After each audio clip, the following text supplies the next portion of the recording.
Dapat suklian ng China ang magandang pakikitungo ng Pilipinas. Yan po ang pahayag ngayon ng Malacanang. Pero ang tingin ng isang eksperto, posibleng may kinalaman lang yan sa nalalapit na eleksyon.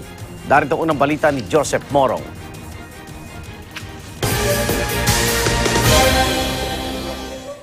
Panahon na raw para suklian ng China ang kabaitan ng Pilipinas, sabi ni Presidential Spokesperson Salvador Panelo. 3 taon na mula nang manalo ang Pilipinas sa Arbitral Tribunal laban sa China na nagpawalang bisa sa 9-line claim ng China. Pero hindi ito ipinagyabang ng Duterte administration. Pumuti pa nga ang relasyon ng Pilipinas sa China. Pero sa kabila ng kabaitang ipinakita ng Pilipinas, sunod-sunod naman ang ulat na may mga Chinese militia o mga peking mangingisda ang China malapit sa ating mga teritoryo. Tulad ng Pag-asa Islands, Kota Island at Panata Island na bahagi ng Kalayaan Island sa Palawan. Kaya ngayon, sabi ni Panelo, para ano pa at magkaibigan tayo ng China. We're supposed to be friends. And as the president says, friends don't do that. Sir, what does the government expect from China after we filed our diplomatic protest since... They will have to respond to our protest. Salvo of protests. Pero tingin na security analyst na si Professor Romel Banlawi ang matatapang na pahayag ngayon ng Malacanang may kinalaman sa eleksyon.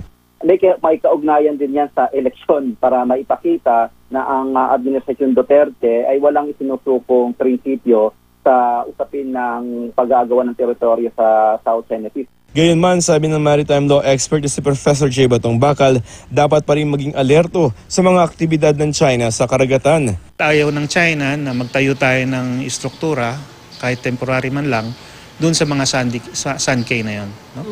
Kaya binabantayan nila. Mapapansin natin doon sa report ng AFP na nakaposisyon sila lagi between Sandy Cay and Pag-asa Island. Kaya mahalaga na magkaroon ng resolusyon ito na hindi dapat ito umabot sa wala tayong control doon sa Sand Cay na yun. Pagkatapos ng Holy Week, babiyahe si Pangulong Rodrigo Duterte sa China para sa Belt and Road Forum. At doon magkakaroon ng pagkakataon ng Pangulo na makausap si Chinese President Xi Jinping sa isang bilateral meeting.